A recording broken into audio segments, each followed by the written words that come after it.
Good afternoon, everybody.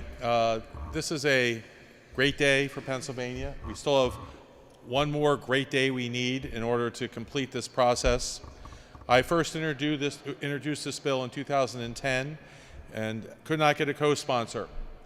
But over time, through hard work and actually talking to people, showing them the evidence, introducing them to the people who were affected by this legislation, we did something that almost never happens in Pennsylvania. We changed minds. And I knew that this had to be a bipartisan effort given the composition of the legislature. So I made it a quest to recruit a Republican to join me as a partner.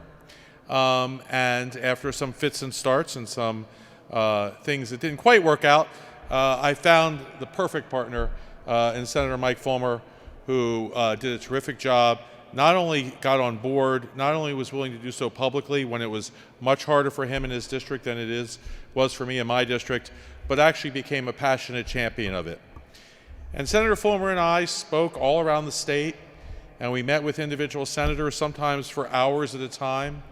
We held numerous hearings. We cajoled, we begged, we did whatever was necessary. And at the end of the day, we have 3 times passed this bill out of the Senate by votes essentially of 43-7. Someone was not here today, but they were a yes vote. And that is an amazing bipartisan majority. And so there are a couple of very important things that are coming out of this. Number one, we are one day away from sending this to the governor's desk, at which point we will begin the process of getting people who need medicine, people who are sick, people who are desperate, the medicine they need. And that is a huge deal. We should think about it. How much of what we actually pass makes that much of a difference in people's lives? I think this is the most important piece of social legislation we've passed in 30 or 40 years.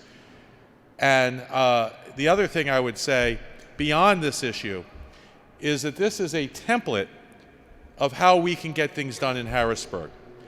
There are elections and we fight hard and we win and we want to win our elections, but after the votes are counted, there's a time for governing. There's a time for putting partisanship aside. There's a time for sitting down and saying, how do we solve this problem? And I commend not only Senator Folmer, but most of the Republicans and the Republican leadership who voted for this, the Democratic leadership and all of the Democratic members who supported this on a bipartisan basis, working very hard together, line by line, to come up with the best bill we could, not a perfect bill, but the best bill we could that we could get passed. And I hope this serves as a model for the future in terms of solving other problems in Pennsylvania. There will always be things we can beat each other up over, but we need to put that aside and actually serve the people of Pennsylvania from time to time and worry about making their lives better. And I think this is an example of how that is done. And I'm proud of being part of it. I'm proud of our caucus. And all that stuff I said about Folmer, I was kidding. And I'm proud of the Senate, and I'm proud of the legislature. And that's a great day when you can say that.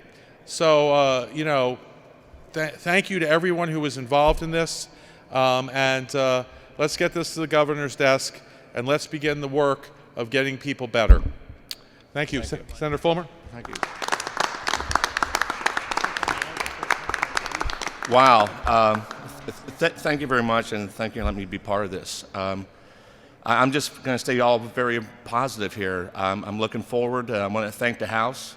I want to thank the House leadership. I want to thank everybody in the House, from the House Democrat leadership to the House Republicans leadership. I realized that this was a hard thing for Representative Reed and so forth, and through the various allies we had over in the House going forward to get this to the finish line. And I believe tomorrow we will. And it will be a good thing for Pennsylvania. And this is something I think you need to understand. When Mike Folmer and Senator Leach can actually come together to work on a bill together, there's actually hope for Harrisburg, in all honesty. And there's an opportunity where people can actually work together and do what is right for the people of Pennsylvania.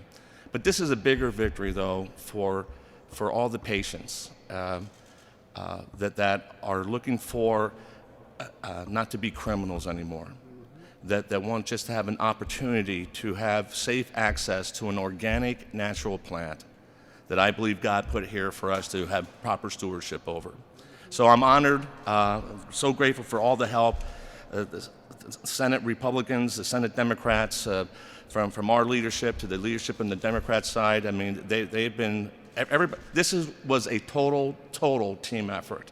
And then let's not forget the Campaign for Compassion, for everything that they have done, because it was their lobbying, their relentlessness, their perseverance, overcoming all the other obstacles that they have in their own personal lives in dealing with children or brothers or sisters with special needs and so forth. And it gives me great pleasure to know that here was a no big money, no big lobbying firm, but pure grassroots people fighting for their rights. And I was just honored to get to know them and honored to be part of this. And thank you very much for letting me be part of this. Thank you, Daylin. Thank you, Senator. Thanks, Mike. Thank you. Thank you for welcoming me back to the podium. I would like to just point out some of the folks here today. We have Senator Teplitz, Senator Wozniak, Senator Tartaglione, Senator Blake, Senator Wiley. We have Majority Leader Corman. We're very nice to have here. I have a number of other pieces of legislation we could have you talk about. We have Minority Leader Costa, Senator Haywood, and of course Senator Folmer. With that, we'd be happy to take any questions if anyone has any. Yes.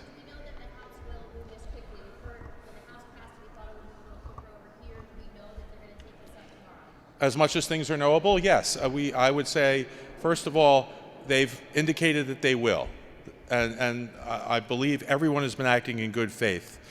Second, they have been suggesting changes and so forth to the bill that we've incorporated into the bill.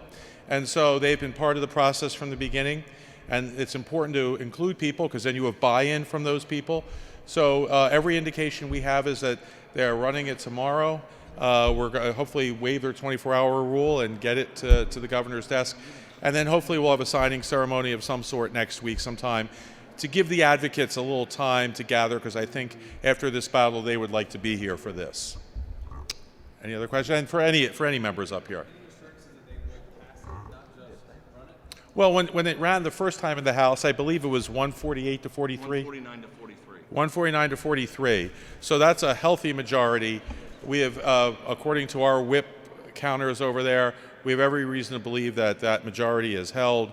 And so we think it'll pass by a substantial majority. Senator Leach, if I could have Senator Folmer. Absolutely. Actually, with no question for you, and just this whole ordeal and how long it's been to get to this point. We had this conversation 4 weeks ago. How emotional is this moment? I think Senator Corman can attest to that on the speech on the Senate floor. For me, it's been, I can only speak for myself. I got to know a lot of these parents personally, and if you come to my office, I have a blanket that they gave me the pictures of a lot of the children, and I believe you saw them. You go a lot of sleepless nights here because you're realizing that there's people here that are just looking for an opportunity to help themselves, and then a lot of the veterans that we met. So it's been a very emotional aspect for me. And I just want to see this into the governor's hands and get this up and running as soon as possible so that these patients will have that access. But I can only speak for myself on that. With me, it's a little different because I'm I don't know, shallow, emotionless person. And so I am, typically I only cry when I hit my hand with a hammer or at the end of Eagles playoff games. So.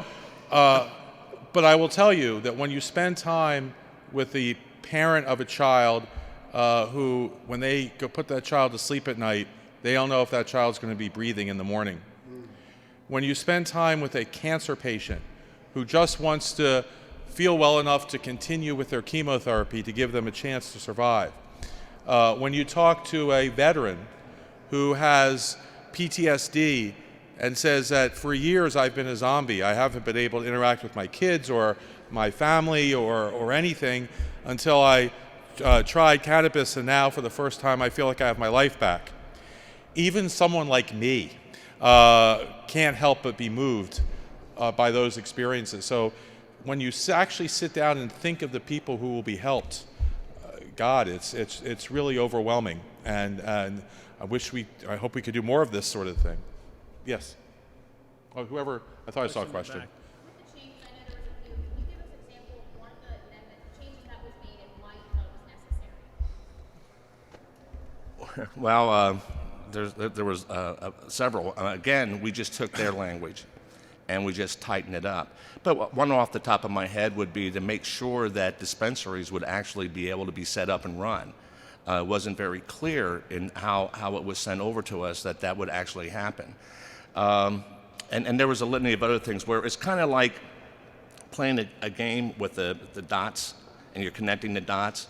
Well, we just connected the rest of their dots. This was their language. We used their language. We had everybody come to the table, and we just wanted to make sure that worked. Oh, all right. We just got the list. We established a clear certification renewal process, which is critical for patients after 60 days. We provided the free background checks for caregivers. We strengthened oversight. A lot of this is like technical stuff, was just technical amendment stuff. But and again, because we didn't really attack any of the policy aspects of Senate Bill 3 as passed to us from the House. And again, I'm very grateful for the work that like Representative Marsico and stuff and done in that omnibus amendment that they sent over. We just wanted to help to make sure that once we got it to the governor's hands, that he would be able to implement this as fast as possible. And that's basically what this was really about. This was not about a turf war. This wasn't about, hey, you took this out and I wanted this and this is my bill. This isn't Mike Folmer's bill. It's not Senator Leach's bill. This is the patients of Pennsylvania's bill. And this is about helping them. So we just wanted to make sure that as we went forward, that it would actually work and get it in the hands that people need. Anyone else? No, again, just most of the amendments were very technical. They didn't change the policy behind it. It's just that any time you pass complex legislation through two houses, through the process of compromise, you're going to have this section that's slightly inconsistent with this section or doesn't fit correctly into that part of the code. It was all stuff like that. And so, we feel good about the final product. Anyone else? Well, thank you, everybody. We really appreciate you coming. Coming out. Thanks.